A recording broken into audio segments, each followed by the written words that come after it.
kinarindhay. Konsi kaya kagu members kaya kumadia sebab dagina pinah senar terlalu banyak terlebih pinah hati saya dahai nak dekat hati menang kaya nak kudu pinah sadia datang sana ni kau perluan dahai saat banyak terlebih salam mengubah di firmanu ang salam ni pulau setang sana terlebih dahai kumadia mana lagi hakai salam perjalanan berkat selamat hati.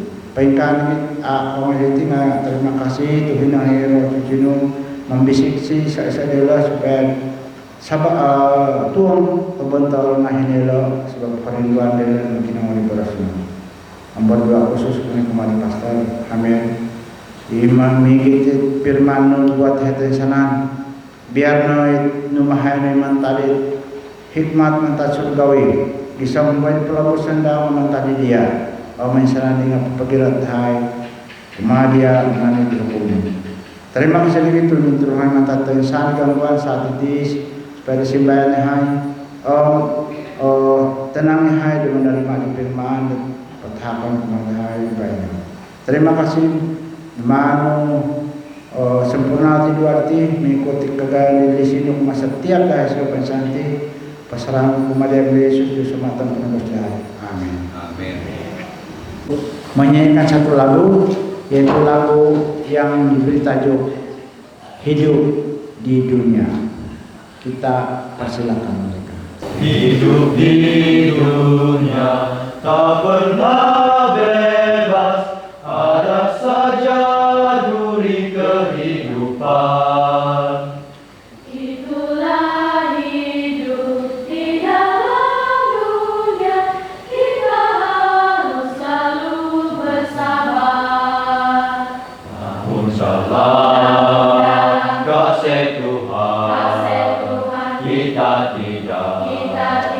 Kan melata dengan Tuhan kita pasti selalu ada pengharapan.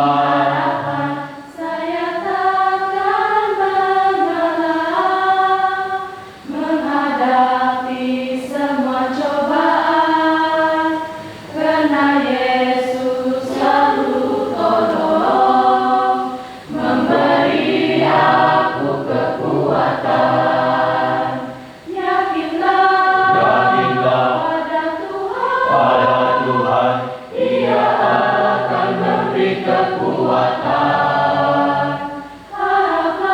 Haraplah padanya, kita kan semua pasti menang.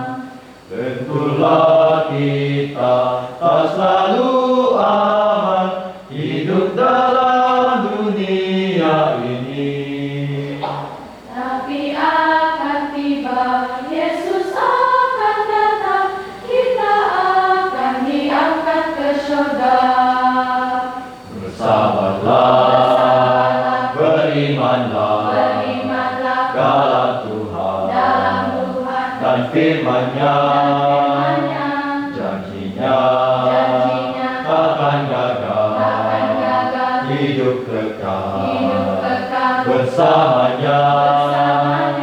Saya takkan mengalah menghadapi semua cobaan karena Yesus selalu tolong memberi aku kekuatan.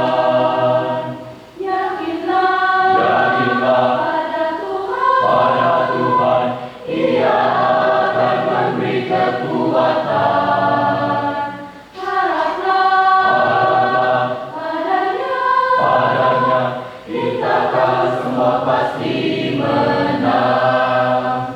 Tentulah kita tak selalu aman hidup dalam dunia ini. Tapi akan tiba, Yesus akan datang, kita akan diangkat ke surga. Bersabarlah. Manusia ini, kita ini menyeluruh, sama dengan segi mental, sosial, fisikal, dan rohani. Disitulah Tuhan mencipta kita. Jadi dasar kesehatan kita adalah menyeluruh, bukan satu bagian saja. Jadi kita sebagai anak-anak Tuhan, sebagai pembaharu, ada di sana reformer, sebagai pembaharu kesehatan, apa yang harus kita lakukan? Oke, sebelum itu dalam Alkitab berkatakan bahwa Amsal 3 ayat 7 sampai 8, janganlah engkau menganggap dirimu sendiri bijak. Takutlah akan Tuhan dan jauhilah kejahatan. Itulah yang akan menyembuhkan tubuhmu dan menyegarkan tulang-tulang. Saya tanya, apa yang menyembuhkan tubuh kita? Hah? Menurut ayat ini, apa yang menyembuhkan? Takut akan Tuhan. Oh, agak terang ini tidak berubah jelas. Tuhan. Oke, dalam ayat itu menyembuhkan tubuh kita. Kenapa disebut tulang dan tubuh?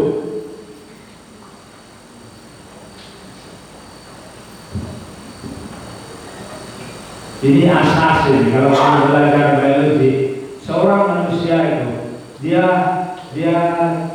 tidak bermakna, tidak berarti kalau dia tidak ada rangka. Setiap kita ada rangka. Jadi ada tulang, kita berdiri, kita ada kaki tulang, dan daripada rangka itu terbentuklah tubuh. Kita ada tubuh kita. Disitulah membentuknya seorang manusia. Begitu ajaib. Dikatakan kita ini ciptaan Tuhan apa? Menurut apa? Mazmur. Kita ini apa? Masih ingat? Dasar kan? Masih ingat ayat itu dulu? Kita ini dasar ajaib. Jadi kalau begitu, tentunya kita ada prinsip yang sangat istimewa. Nah, kita lihat lagi di dalam ayat ini. Menurut Alkitab, saya kasih ringkas saja ayat ini, tapi kamu boleh baca. Kalau di dalam bahasa Indonesia ada dikatakan seperti apa yang diperhitungkan, artinya di dalam pikiran, seperti yang dipikirkannya, seperti itulah dia. Dalam bahasa Inggris mengatakan Amsal 23:7, so a man thinketh, so he is. Kamu percaya ini? Kalau dosen mengatakan dulu menepek pasar itu, dulu menepek pengurangan dan itulah iyon nanti jauh kita. Begitulah dia, apa yang ada di dalam pikirannya, itulah dia. Begitulah gayanya. Sebab semua di dalam pikiran ini adalah seperti memori kita, seperti otak, seperti mesin yang sangat luar biasa. Dari otaklah yang memproseskan semua. Kalau kita nampak cahaya itu bukan cahaya sebelumnya, tapi bila dia didaftar di dalam otak kita, kemudian disalurkan kepada saraf mata kita, dan mata kita akan melihat, dan itu kita akan dalam otak kita di bagian frontal lobe di sini, bagian depan akan dia akan membaca, dan di sini belakang juga memproses, mengatakan ini dia yang suka, dan ini yang menentukan di depan untuk itu cahaya. Saudara dan saudari, disinilah keajaiban kita. Jadi sebagai pembaharu dalam kesehatan, apa kita harus lakukan? Sekali lagi saya peringatkan, kita ini apa dulu? Kita ulang sekali lagi. Kita ini apa? Nefes haya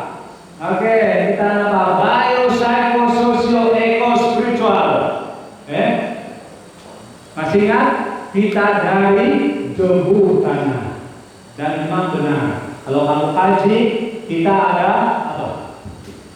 Kalau kamu kaji unsur-unsur tanah, elemen tanah, memang kandungan unsur yang sama. Baik. Nah, ramai orang yang melihat pada zaman sekarang ada isu-isu tentang kesehatan dan mereka selalu menyebut Ellen G. White dan buku-bukunya. Tapi sebenarnya dasar kita bukan saja dari Ellen G. White, tetapi dari Alkitab. Asas kita adalah Alkitab. Kita dicipta oleh Tuhan, ada kaitan antara satu yang lain. Bio, psycho, sosio, eko, spiritual. Jadi di sini kita lihat ramai orang mengatakan bahwa Ellen G. White vegetarianism. Nah, oke, ada vegetarian, ada vegetarian.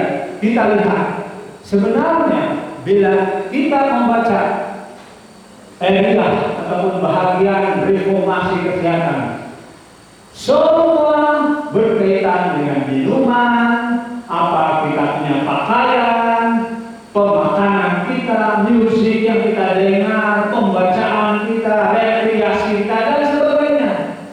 Bukan hanya vegetarian. Vegetarian itu hanya salah satu daripada isu kesehatan, diet. Itulah saya katakan dalam pembaharuan kesehatan harus kita lihat semua. Sebab kita ini bio, psycho, sosio, eko, spiritual. Mari kita lihat. Jadi apa sarankan? Roh kuat juga memberitahu kita sebagai reformer, sebagai pembaharu. Kita lihat beberapa buku. Saya ambil tulisan Ellen G. White, membina keluarga atau membina kesehatan yang bahagia. Membina di buku itu. Tapi sebelumnya saya akan ambil poin pelajaran kita yang lalu. Pertama, apa tujuan? Maksud saya di sini, pertama sebagai pembaharu kesehatan, pertama harus kita ingat tujuan utama reformasi kesehatan. Masih ingat apa tujuannya? Masih ingat? Dalam mengajar prinsip kesehatan, tetaplah ingat tujuan utama reformasi agar rencana itu dapat mencapai perkembangan tubuh, pikiran, dan jiwa yang tertinggi. Tunjukkanlah bahwa hukum alam yang adalah hukum Allah. Perhatikan, diciptakan demi kebaikan kita agar dengan menurutinya kebahagiaan ditingkatkan dalam hidup ini dan menolong mempersiapkan diri untuk hidup yang akan datang.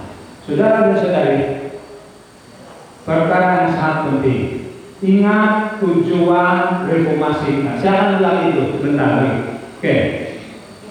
Kita dapat di sini dalam kebijaksanaan yang tidak terbatas, dunia yang baru dibentukkan Tuhan diletakkan di bawah hukum yang tetap. Hukum telah ditabiskan, ditentukan, tidak hanya untuk pemerintahan makhluk hidup, tetapi untuk operasi alam. Kamu dapat tangkap ini? The world which God had newly formed was placed under fixed law. Artinya ada hukum yang ditetapkan. Jadi kita harus perhati. Hukum itu seperti tadi mereka diurapi di sini, mereka ditabiskan. Hukum itu ditentukan Tuhan dan memang benar. Dalam kehidupan kita ada hukum alam.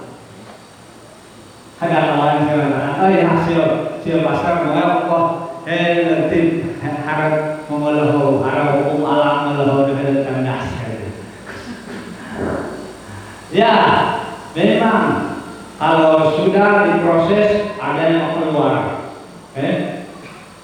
Jadi ada yang dibuang, ada yang digunakan, dicerna di dalam tubuh kita. Oke, ini dia tulisan Pacific Health Journal Februari 1901. Baik, kalau kita lihat apa tujuan reformasi kesehatan ini, kita sudah baca. Ini seulangan lagi. Satu, bagi Ellen G. White, pengertiannya tentang kesehatan adalah ini: humanitarian principle, prinsip kemanusiaan. Saya sudah ulangi dulu, prinsip kemanusiaan kesehatan yang lebih baik yang mengurangkan penderitaan manusia. Yang kedua, ini tujuan prinsip penginjilan, evangelikal, sebagai cara yang berkesan untuk menjangkau orang lain. Ini sudah kita sebut. Dan yang ketiga lagi, di sini sanctification ataupun penyucian. Jadi kalau kita lihat di sini, kesehatan itu bukannya apa?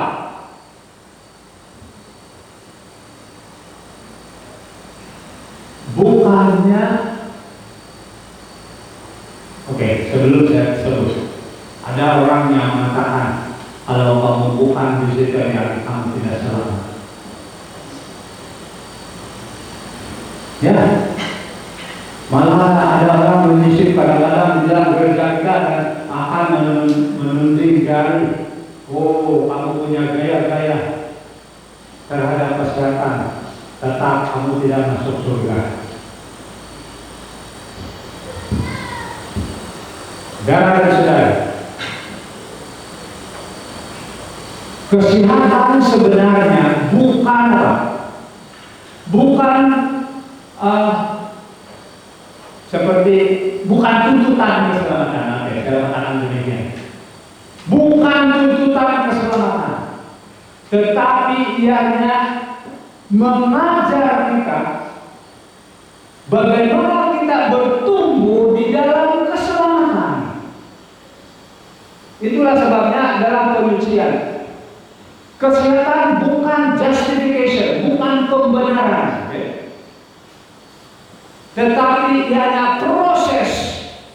Bila kita bertumbuh dalam Yesus, kita sudah diselamatkan oleh Yesus, kemudian kita bertumbuh di dalam Yesus. Kesehatan itu adalah proses pertumbuhan di dalam keselamatan. Dan sadari, mereka yang telah melihara tubuh dan jiwa yang tahan sana, mereka dalam pesucian, dalam penyucian dan penghormatan, dan akan menerima kemudian sentuhan akhir dari keabadian. Kamu lihat, akan, ada perkataan akan di sana. Kalau kita lihat akan, kalau bahasa Inggris will then, berarti satu perjalanan lagi, satu proses dalam kehidupan. Oke. Kita lihat lagi. Nah, buku ini yang saya baca sebenarnya permulaan, membina pola makan dan diet MMD. Haruslah selalu diingatkan bahwa tujuan utama reformasi kebersihan atau kesehatan adalah memperoleh pengembangan pikiran yang setinggi mungkin, baik pengembangan tubuh dan roh. Semua akan sana hukum alam yang juga adalah hukum alam ciptaan demi kebaikan kita. Penurutan dalam hukum itu meningkatkan kebahagiaan kita dalam hidup ini dan akan menolong kita dalam persiapan hidup yang akan datang. Saudara dan saudari, perhati di bagian lain. Pelajarilah pernyataan kasihnya dan kebijaksanaannya di dalam semua alam kejadian. Jadi asasnya adalah pelajari, ingat tujuan reformasi kesehatan, tujuan pembaharuan kesehatan. Kalau kita salah mengerti tujuan reformasi kesehatan, maka jalan kita pun akan berbeda. Saudara dan saudari, itu yang pertama. Kedua, Ini nasihat Rono buat juga. Nasihat yang kedua adalah ikuti cara Yesus sebagai reformer pembaharu, ikut cara Yesus. Mereka kita baca di sana. Menurut Kristus sendiri akan memberikan kemenangan sejati dalam usaha menjangkau manusia. Juru selamat bergaul dengan manusia sebagai seorang yang meninggikan kebaikan mereka, menunjukkan rasa simpatinya kepada mereka. Dia melayani keperluan mereka dan dia memenangkan kepercayaan mereka. Kemudian dia menyuruh mereka, ikutlah aku. Saudara dan saudara, ikut cara Yesus.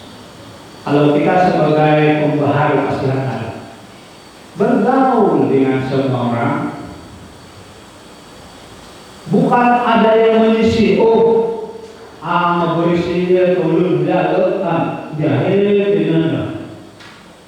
Malah ada bahaya dalam gereja kita yang menghakimi antara satu yang lain, sehingga dia senang dan takut keajaran SDA sekarang sudah rusak. Lebih baik kita keluar dari gereja ini. Gereja ini sudah Babylon gara-gara setan saja. Itu sangat bahaya. Tapi Yesus, apakah dia berkata demikian?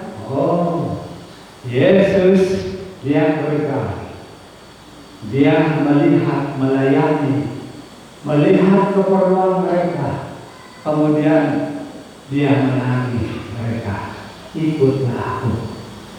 Saudara dan saudari, ini adalah pembaharu yang sejati. Mari kita lihat sambungan daripada muka surat 4:4. Saya baca yang bahagian di sana. Kita harus selalu ingat bahwa tujuan pekerjaan penginjilan pengobatan, medikal, ialah mengarah lelaki kemana dan perempuan kemana yang berpenyakit dosa kepada manusia Golgota yang memikul dosa. Kata kecil di sana, yang merah di sana, kita mengajak orang sakit dan yang menderita supaya memandang Yesus agar mereka bisa hidup. Saudara dan saudari, inilah fokus Yesus. Dia mau mereka melihat Dia. Sewaktu Yesus di bumi ini, Dia mau mereka mengerti siapa Yesus sebenarnya. Begitu juga kita, saudara-saudari, sebagai pembaharu kesehatan. Orang yang sakit itu, orang yang menderita, orang yang sengsara, orang yang bergumul dalam kesehatannya, harus kita bawa mereka kepada Yesus.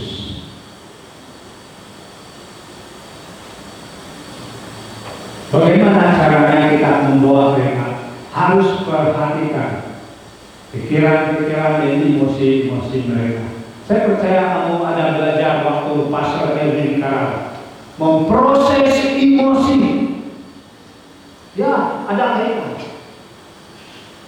Kalau orang sakit kan, kejumpa orang sakit, kita katakan macam mana? Halo, beransangan pindahingan yang benar. Ataupun ada di sebaliknya yang Tuhan bagi untuk kau. Mungkin orang Tuhan mau bawa saya dengan saya di kasih sakit saya.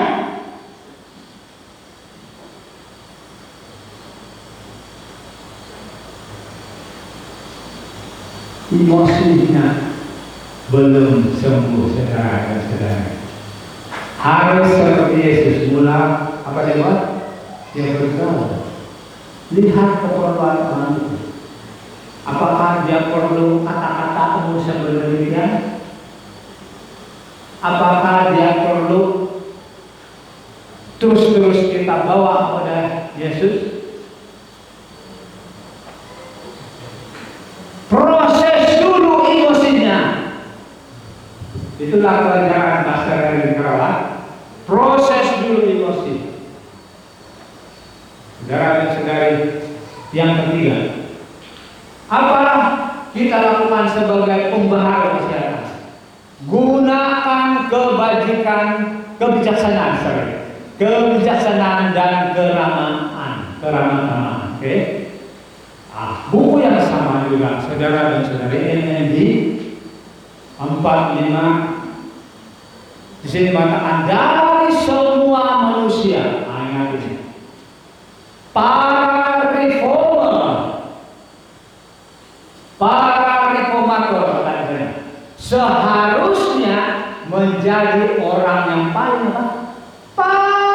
dermawan, paling baik hati, paling sopan. Saudara dan saudari, apakah kita ini sebagai pembaharu kesehatan? Nampak orang sakit,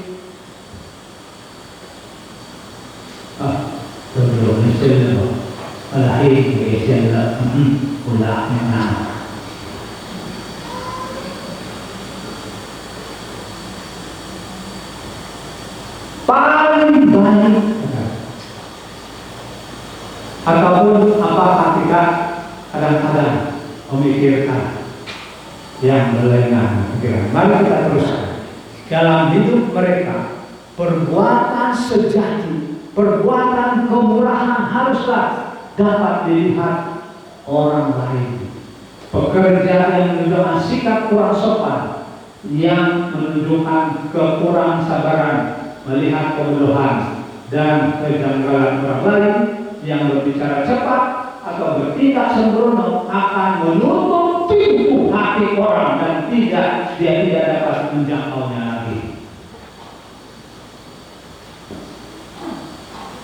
Kalau kamu cepat tangkap, cepat sembrono saja, cepat berbicara, tidak ramah, tidak bijak, bahaya.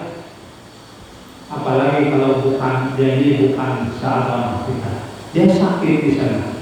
Kita sebagai pembaharu kesehatan, apa kita harus katakan kepadanya? Apa yang harus kita lakukan? Kalau kita membuat suatu perkara yang silap, maka bahaya yang berlaku adalah kita sendiri tidak dapat menjangkaunya.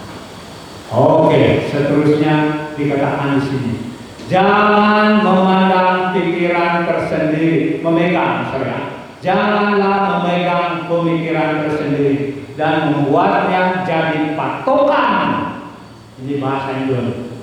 Lalu mengkritik orang itu karena praktiknya tidak sama dengan pemikiranmu yang merah sana. Tetapi pelajarilah secara meluas dan mendalam. Usahakan membawa pemikiran dan praktikmu supaya sesuai betul dengan pertarakan Kristen yang benar.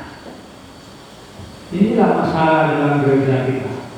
Kenapa ada outsource sekarang? Kenapa ada orang agama sama, Adventist keluar daripada gereja kita? Sebab gara-gara kritik,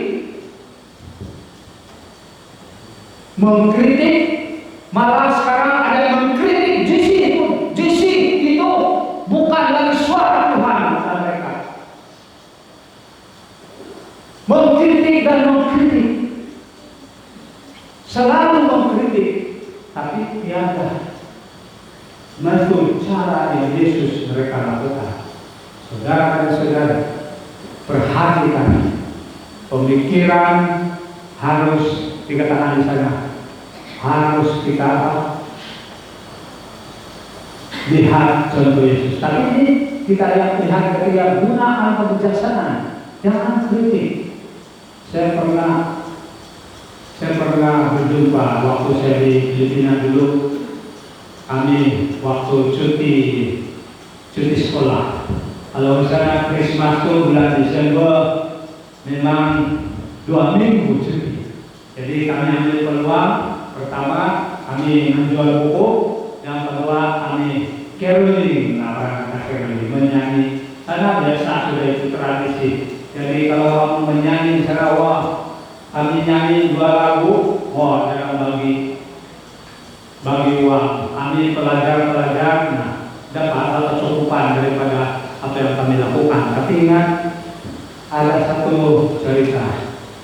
Waktu kami jalan-jalan di satu kota di Manila, kami terjumpa seorang yang tinggi, badan lampar tinggi, dan dia macam garang bahasa nampak. Kami pergi ke sana. Hanya terserempak anaknya di sana, dan kami saya tunggu dan dia bawa kami ke rumahnya. Kebetulan kawan saya dia bawa ikan. Dia sedang dimasak di rumah kawannya itu, dan mereka duduk sana sama-sama itu. Anak mempunyai rumah itu duduk. Saya di jauh sedikit, mereka sedang makan. Saya pun ada juga saya makan sedikit, tapi saya tidak sama dengan mereka waktu itu sebab terlalu panjang juga. Jadi mereka serenok di bawah kawan. Datang si bapak anaknya. Datang. Dari mana kamu ambil ini? Wah, dia tunjuk itu ikan. Ikan tidak boleh dibawa di dalam rumah ini. Terus saya pun macam begini saya kemudian pelan-pelan akhirnya saya pergi dekat-dekat dia bilang aja. Saya tahu. Saya setting oleh Tuhan, saya student pelajar. Oh, you are ambitious, ambitious. Oke, ini ambisi saya tahu SD. Saya pun SD, tapi I'm a reformer. Saya SD reform. Oh, jadi saya tinggal dia begini dari bawah sampai atas. Oh, begitu reform dalam hati saya. Ya, garang. Dia bilang, vegetarian. No, meat. Ya.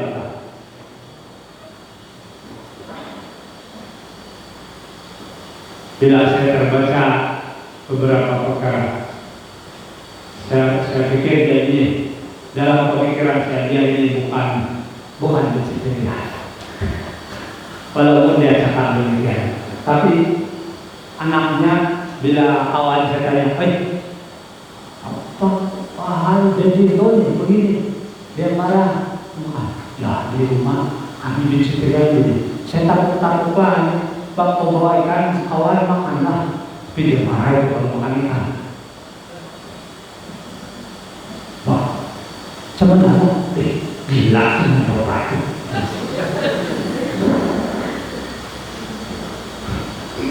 Crazy. Jadi saudara dan saudari, lihat kebijaksanaan kita. Kemudian kita lihat ada saatnya berdiam diri. Saya benar-benar merasa prihatin melihat keluarga yang baru menerima iman kita, yang tertekan oleh kemiskinan, sehingga mereka tidak tahu dari mana nanti datangnya makanan mereka yang berikutnya. Bukanlah tugas saya, kalian juga, untuk menggurui mereka tentang hidup sehat. Ada waktunya berbicara, ada pula waktunya berdiam. Ini ada situasi cerita Lengo itu. Dia berjumpa orang yang miskin, tetapi dia ada orang mengatakan, mesti mereka apa? Vegetarian apa? Makanan sehat. Tapi Lengo itu mempunyai pandangan yang luar biasa. Malam ini kita akan lihat juga Lengo sebagai reformer. Nanti kita akan sebut ini. Dia adalah orang yang miskin. Dia mengerti orang yang miskin. Jangan sebut ini kemudian nanti. Orang yang miskin, apa yang ada pada mereka? Anu membeli sayur, membeli beras, beli beras saja syukur. Saya ingat bapak saya dulu begitu berhabis. Ada juga ladang padi tapi tidak cukup. Habis apalagi kalau tidak jadi itu padi.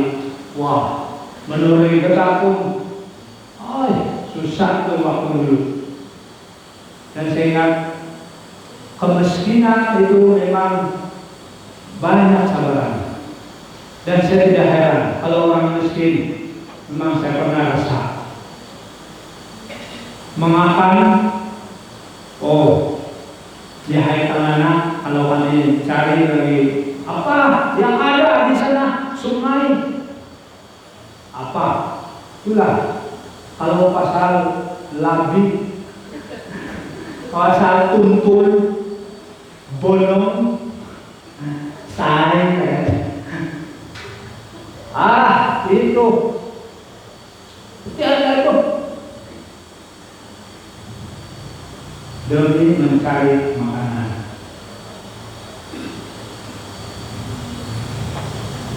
Kalau tunduk roti pikul sapi pikul itu makan ada. Apapun ada, hubung apapun boleh, asal lega, asal mandian. Jadi inilah kalau miskin ada masanya. Sukar kalau kita bijaksana, pikirkan kalau kamu sebagai pembaharu kesehatan, apakah kita mengajar mereka, kamu harus beli ini, beli itu, kamu harus buat ini. Macam mana mereka boleh melakukan itu kalau tidak apa-apa? Kita lihat, inilah banyak orang yang mencoba mengkoreksi hidup orang lain dengan menyerang kebiasaan orang itu yang dianggapnya salah. Mereka pergi mendapatkan mereka yang dianggap bersalah dan menunjukkan kesalahan mereka, tetapi tidak berusaha mengarahkan pikiran kepada prinsip yang benar. Tindakan seperti itu sering tidak memperoleh hasil yang diinginkan. Jikalau kita benar-benar mengoreksi orang lain, kalau kita juga membangkitkan roh perlawanan, maka lebih banyak bahayanya daripada yang baik. Ini Ellen G. White yang tulis ini. Dia juga mengatakan ramai orang yang pergi kepada yang lain hanya mau kasih perlihatkan kesalahan saja. Inilah saya nampak dalam gereja kita. Ada orang masuk baru, dia menunggu ajaran baru. Kemudian dia kasih salah. Ini kau punya ajaran salah. Ini yang betul. Bahaya saudara. Ingat. Apakah gereja Adventist tidak mengajar kesehatan? Mereka kata, Adventist tidak mengajar kesehatan. Jadi kamu punya ajaran salah. Ikut kami. Saudara-saudari, ingat, bijaksana karena matang. Itu yang penting. Yang berempat. Berempat sudah. Reformasi makanan dilakukan secara bertahap. Ya. Oke, NMD 449. Dari permulaan pekerjaan reformasi kesehatan, kita dapati betapa pentingnya, lihat ini, mendidik dan mendidik. Educate, daftar. Allah menginginkan agar kita meneruskan pekerjaan mendidik. Contoh, Bagaimana wajar orang itu? Oke, kau vegetarian atau vegetarian dan diet tidak, tapi dia tidak ingat yang lain. Exercise tidak serupa. Vegetarian tidak ada. Dia tidak ingat tentang rehat. Dia tidak ingat tentang yang lain, kata-kata yang lain. Jadi ingat ini. Jadi kita perlu apa? Kita mendidik. Kalau masak, makan ini macam mana? Mau makan kalau apa? Kalau tidak diajar, itulah saya sendiri. Kalau saya disuruh ajar vegetarian punya cara masak, saya tidak pandai. Saya selalu mengatakan, oke, saya tidak tahan vegetarian itu, mesti dilakukan. Kalau saya sendiri tidak pandai. Jadi untung juga istri saya selalu berniat masak vegetarian di rumah. Tengok-tengok, ada juga, jangan juga lah. Kadang-kadang juga kita nampak progresif, bertahap. Saya pernah vegetarian juga. Waktu saya sekolah di SAS, ada berapa tahun saya vegetarian. Tahu kenapa? Apa yang terjadi? Setiap kali saya pergi menerima darah, saya periksa darah, darah dokter, sorry, itu darah menerima, cukup punya darah darah. Kenapa darah saya tidak cukup? Tidak cukup nutri. Tapi saya vegetarian, tidak cukup nutri. Saudara sadari, menyehatkan, sedap, bergizi dan murah. Ya. Sekarang vegetarian mahal, kan? Tapi jangan susah yang beli-beli di kedai. Lihat sekeliling Anda.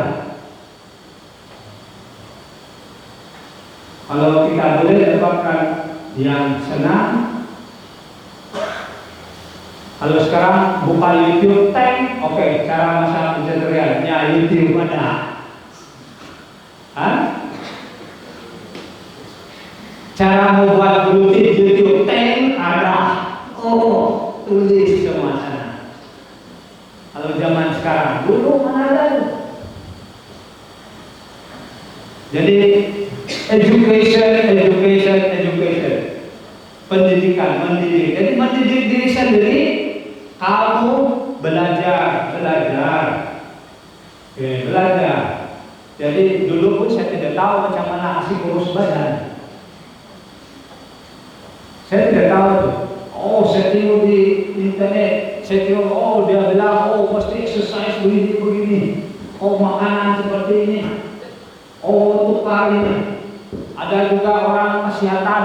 Dia ajar, ada tukar diet begini. Makasih bagi 4 ini. Coba tidak juga. Gemuk juga, malah tambah gemuk.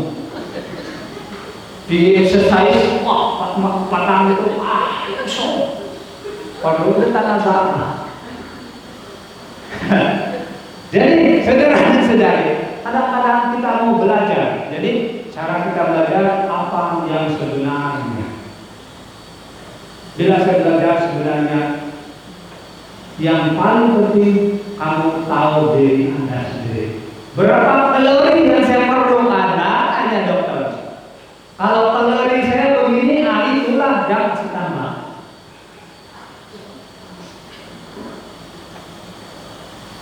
Jadi saudara dan saudari yang kelima, mari kita lihat yang kelima. Saya rasa ini yang terakhir untuk nomor tadi saya nanti sebut bagaimana Ellen G. White dalam hidupnya, oke? Melalui majalah dan risalah. Jadi sebagai pembaharu kesehatan, kita menolong orang lain juga membahagikan kebenaran melalui majalah atau risalah. Sekarang ada WhatsApp, ada handphone. Orang-orang sangat memerlukan terang yang percaya dari halaman buku dan majalah kesehatan kita. Allah ini menggunakan buku-buku dan majalah. Ada jual buku di sana. Belilah buku itu untuk pendidikan. Ya. Buku-buku majalah sebagai media massa yang memancar sinar yang dapat menangkap perhatian khalayak ramai. Itulah sebabnya mereka memperhatikan amaran perkabaran malaikat yang ketiga. Saudara dan saudari, sudah kita tahu dulu kan, kesehatan adalah bahagian perkabaran malaikat yang ketiga.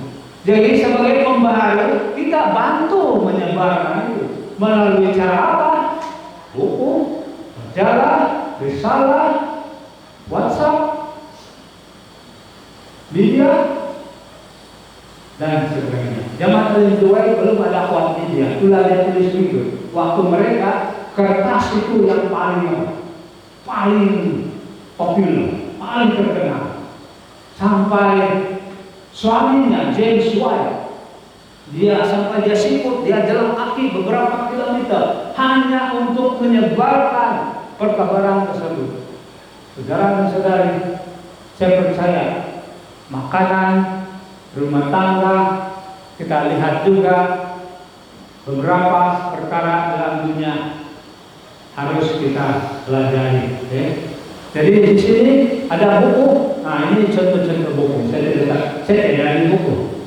Tapi nampak di internet boleh beli Google Book lah kan? Ya. Kalau kita beli itu boleh juga. Nah, ada juga nih. Rumah tangga dan kesehatan. Saya berada di pejabat tadi, mahal-mahal gitu buku, tapi kalau tengok dari segi nilainya lebih bagus lagi nilainya daripada kita memboroskan uang. Kesehatan, jus sehat, makanan sehat, ensiklopedia kesehatan, itu adalah bahan-bahan yang penting. Jadi ada pula yang terakhir betul di sini ya, bagian yang kanan. Tapi saya rasa ini sangat penting, mengajar dengan contoh hidup sabar. Nah, berhati-hati dan ada keteguhan. Betul kan? Bagaimana kita sebagai reformer ataupun pembaharu kesehatan paling senang ialah kita sebagai contoh.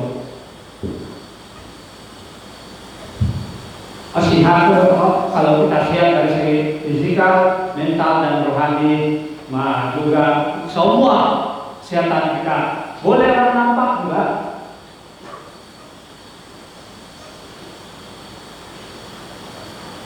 Ada baru-baru ini saya pergi gosen, yang kemarin saya pergi gosen, saya pergi di sekolah, nampak budak-budaknya, tengok saya di sana, Pastor, kamu sudah nih? Oh, sudah. Itu biasa. Ada cikgu juga berubah. Ini berkali loh. Kenapa dulu sekarang kurus sudah? Para siapa? Tidak rahasia sekarang. Sini rahasianya. Jadi saudara dan saudari, janganlah memperhatikan orang lain hanya untuk mencari kesalahan dan kekurangan. Mengajarlah dengan contoh hidup. Biarlah penyangkalan dirimu dan kemenanganmu atas selera menjadi ilustrasi penurutan pada prinsip yang benar. Biarlah hidupmu bersaksi tentang pengaruh kebenaran yang menyucikan dan meninggikan. Buku yang sama, MND 454. Saudara dan saudari, jangan kita persalahkan cari kesalahan saja, tapi kita harus jadi contoh. Sabar. Sabar. Kalau orang yang dikatakan tadi saya akan cerita tuh, orang itu dia bilang, hei dari mana ini? Dia bilang kanan. Apakah dia seorang sabar? Di situ kita boleh nampak benar aja ini pembaharu atau bukan.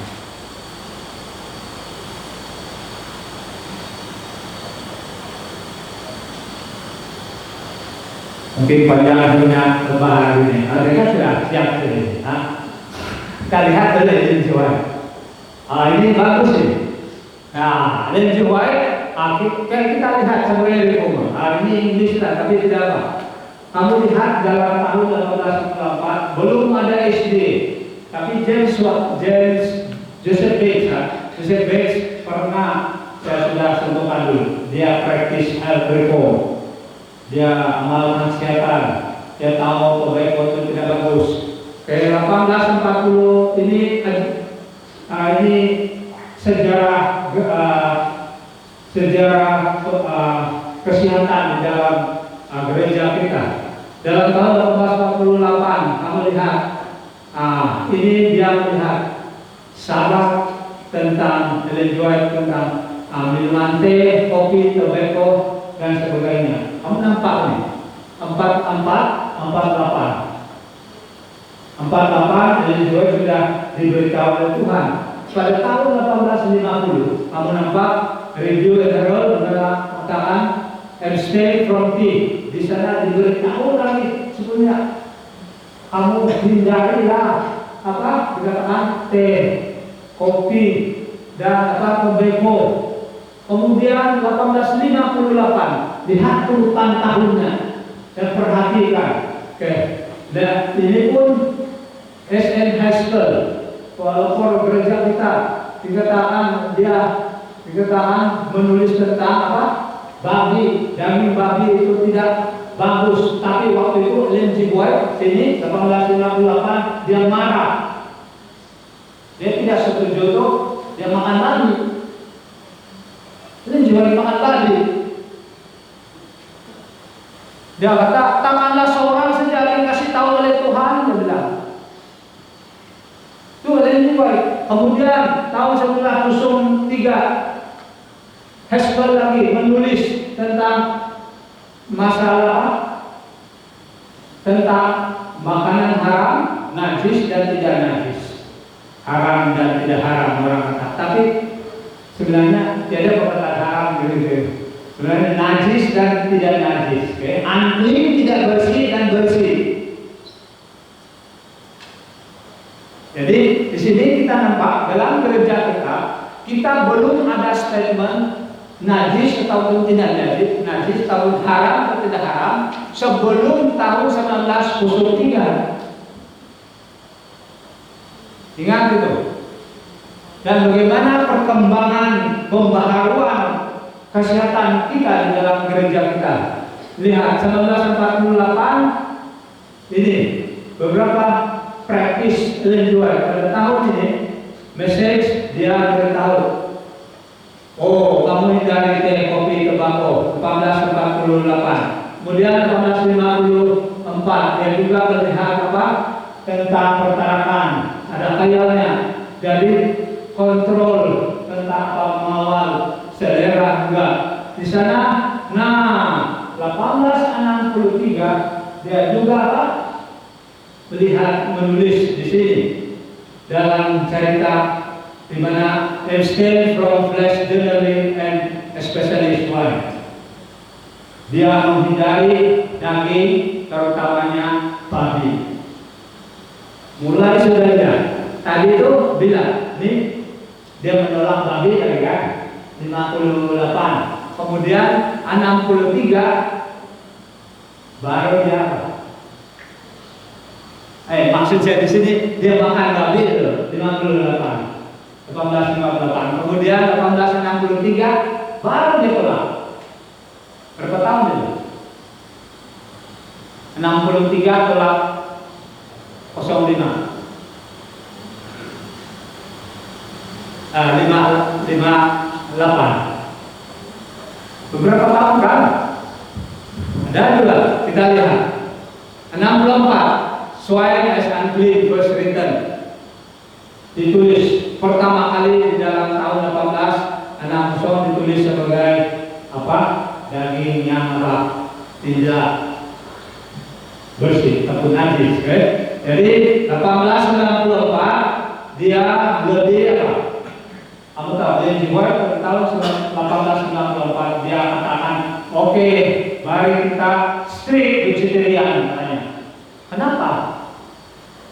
Lihat saudara dan saudari sekali lagi, apabila kita membaca tulisan Ellen G. White, jangan terus tafsir dengan masa kita sekarang.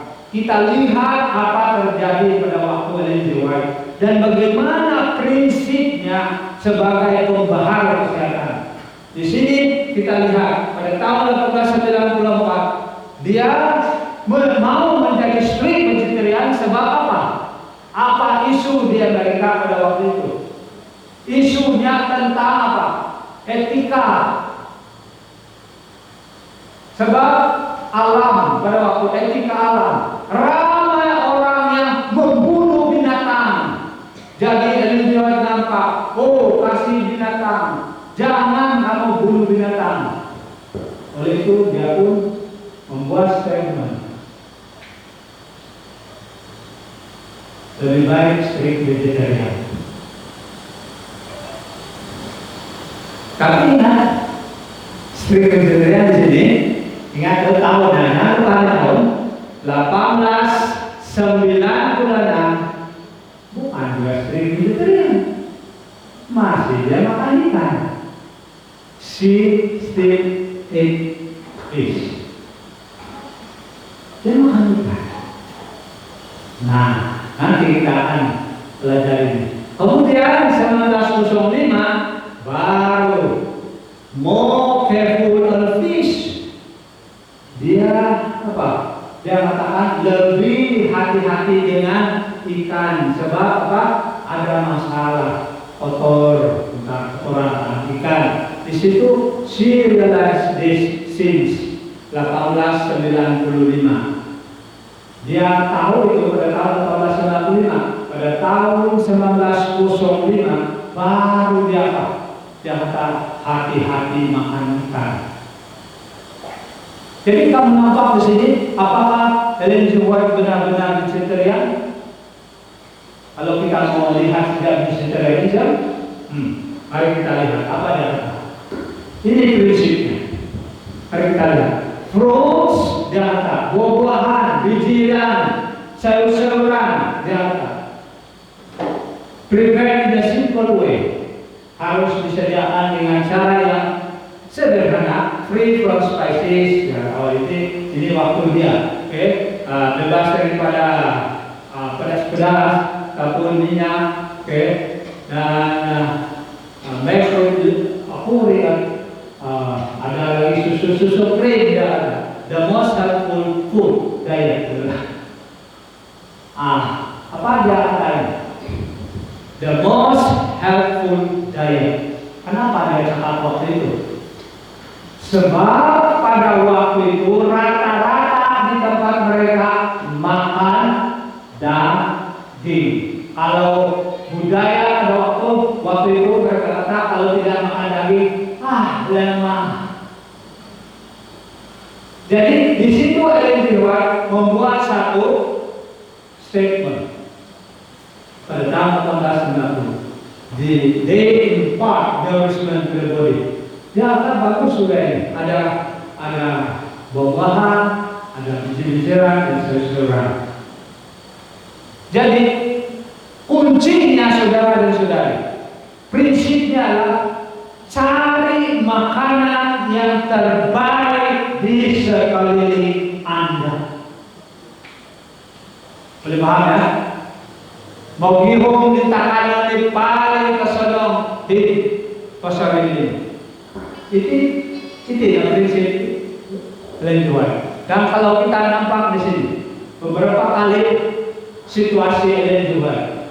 Di sini pernah pada tahun 1878 dia menulis di bukunya Letter 63, dia makan daging sedikit-sedikit. Waktu mana ada case-case tertentu di mana waktu perjalanan tidak ada sayur, tidak ada yang lain.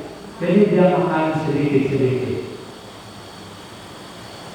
Kalau kita katakan seperti ini, tidak ada makanan ini. Jadi mau vegetarian, penting mau di sana apa saja ada mie. Sekali mie saja, mie yang memiliki kadar apa terjadi? Jadi badan kau pun jadi mie. Mungkin menjadi mie kan? Jadi kamu lihat, kenapa Ellen G. White sedikit-sedikit makan apa? Dia siap tentang makanan daging. Kenapa? Dia juga consider ataupun lihat juga masa ketiadaan makanan. Poverty artinya miskin, mereka tidak ada makanan. Kamu pernah dengar Ellen G. White dalam keadaan kemiskinan juga ada cerita-cerita lagi. Miskin artinya bukan tidak ada, tapi terpaksa mereka cari di situ. mereka makan daging yang senang. Oke. Transition ke new cook, artinya ada ketika dahulu 1880-an, oke. Ketika dahulu Ellen G. White ada tukang masak, tetapi tukang masaknya ada tukar. Jadi tukang masak baru itu tidak pandai tukang masak vegetarian. Dia makan apa yang ada. Jadi lihat prinsipnya, apakah Ellen G. White mempersalahkan tukang masak dia? Apakah dia bukan tidak masak? Keluar kamu dari rumah ini. Saya ini vegetarian. Bagaimana masak? Keluarlah. Apakah Ellen G. White demikian? Tidak. Dia sabar. Dia prihatin. Remedial terus. Ada juga pada waktu itu untuk kesehatan, untuk obat. Ada pernah dokter dulu, saya periksa darah kekurangan darah. Saya pernah pingsan di SAS juga dulu. Tadi kali dengan kali periksa darah kurang. Kenapa? Tidak cukup darah. Apa mau makan? Ini saja saya makan. Patutlah darah. Oke, beginilah paling cepat mau kasih lebih baik punya darah, kasih bagus punya darah. Oke, mau pergi pasar, kalau jangan pakai itu hati ayam, mau beli tuh, makan sejak di minggu, satu minggu mau makan, petiwa nanti. Terus saya coba saja. Sebab saya tidak makan mau menahan daging, saya mau vegetarian, tapi salah, tidak pandai habis. Jadi daging kadang-kadang membolehkan kita untuk revive sesuatu, tapi jangan ambil alasan ini. Masa nggak ini tidak saya. Harus berpikir. Oke, ini pun survival. Ini survival. Ini cerita saja. Jangan kamu tafsir dengan keadaan sekarang. Lihat keadaan itu. Mereka ada di pantai waktu itu. Mereka kehabisan makanan sudah bertema mereka sudah 3 hari 5 hari saya lupa cerita, tapi di situ mereka kehabisan makanan, tidak sudah antar. Jadi apa terjadi? Ada saudara ada di sana awal macam mana kita dia tengok sana sudah kawan dia pergi ambil itu sinapang, dia tembak politik laut. Nah, mereka ini apa kata dia? Ini untuk sebaik kita. Tapi jangan kamu ikut juga lawan mana. Prinsip jarak. Lihat apa yang sebaik di sekeliling Anda. Saudara dan saudari, ini ceritanya. Ada seorang bukan Eden. Dia ini diangkat. Apakah semua Adventis ini vegetarian? Kamu tahu apa jawaban Ellen G. White? Apa dia jawab? Ellen G. White mengatakan ini. In her letter to a non-Adventist woman, Ellen G. White started her definition. Dia kata definition. All are vegetarian. Dia kata semua adalah vegetarian. Many abstain wholly from the use of flesh food. Dia kata ramai yang menghindari daging, tetapi kata sementara yang lain in only the most moderate degree. Jadi apa jawabannya? Apakah semua itu vegetarian? Benar.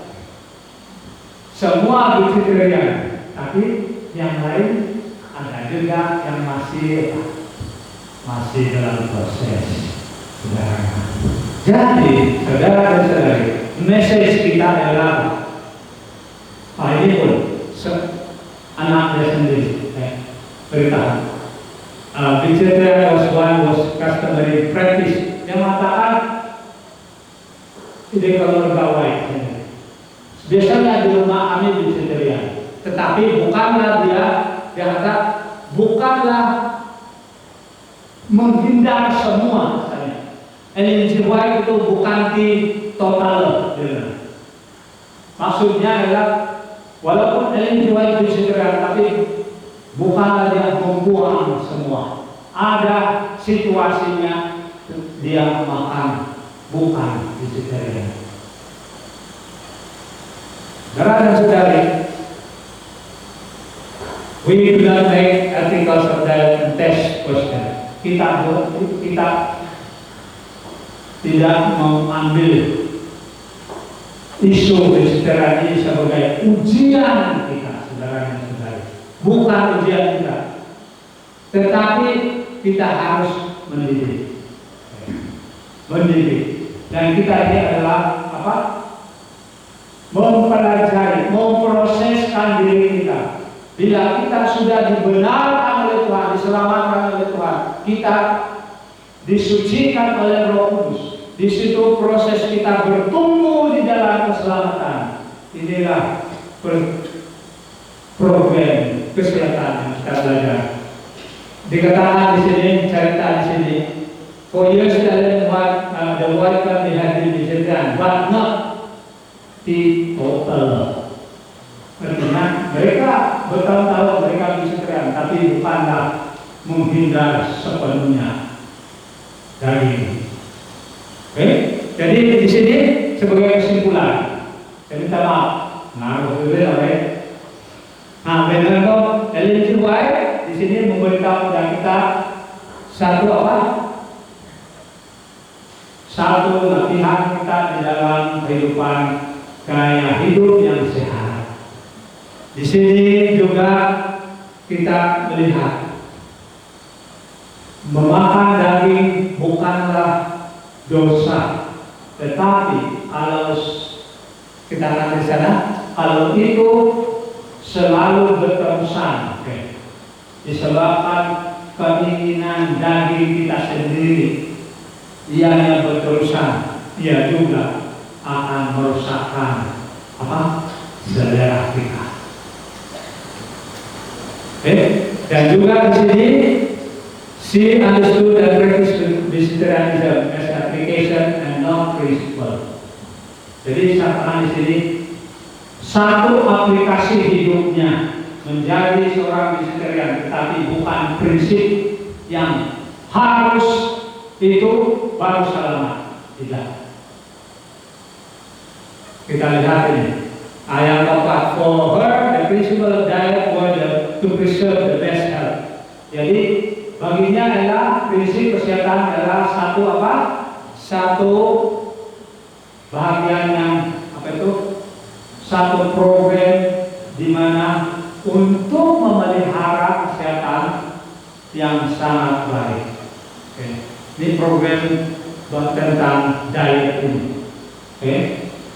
If we do our part in choosing the best in many conditions, God will help us to maintain our health to glory His name. Jadi kalau kita benar-benar melakukan bahagian kita untuk memilih dalam banyak perkara di dalam keadaan kita di dunia ini, Tuhan apa yang paling baik, katakan seperti ini. Kalau kita berusaha untuk melakukan yang paling baik dalam apapun keadaan, tentu Tuhan akan membantu Anda dalam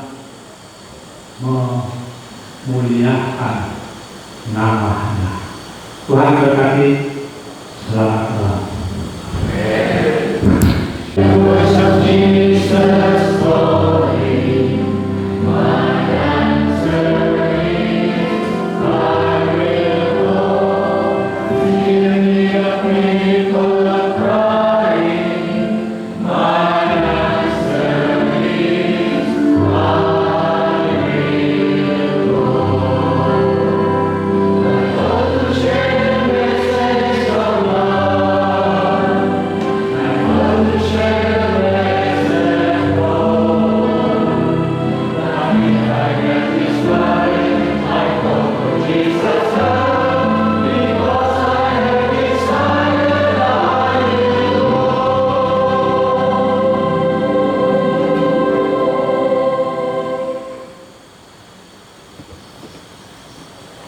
Ya Tuhan yang Maha Kuasa. Saat ini kami serahkan diri kami lemah di dalam apapun yang kami lakukan, terutama di dalam memperbaharui kesehatan kami dan juga membantu orang lain. Kami sangat lemah ya Tuhan. Kiranya Engkau memberikan kami kuasa Roh Kudus agar kami dapat melakukan yang terbaik, yang dapat memuliakan nama Tuhan, dan mereka juga yang melihat kami menjadi contoh yang baik. Dan terima kasih Tuhan, Engkau melihara kami dalam perjalanan kami bersurai dari tempat ini. Engkau bersama kami. Terima kasih Engkau menolong kami dalam tidur kami, sehingga esok pagi kami bangun dengan selamat. Kami serahkan hidup kami malam ini ya Tuhan, dalam nama Yesus. Amin.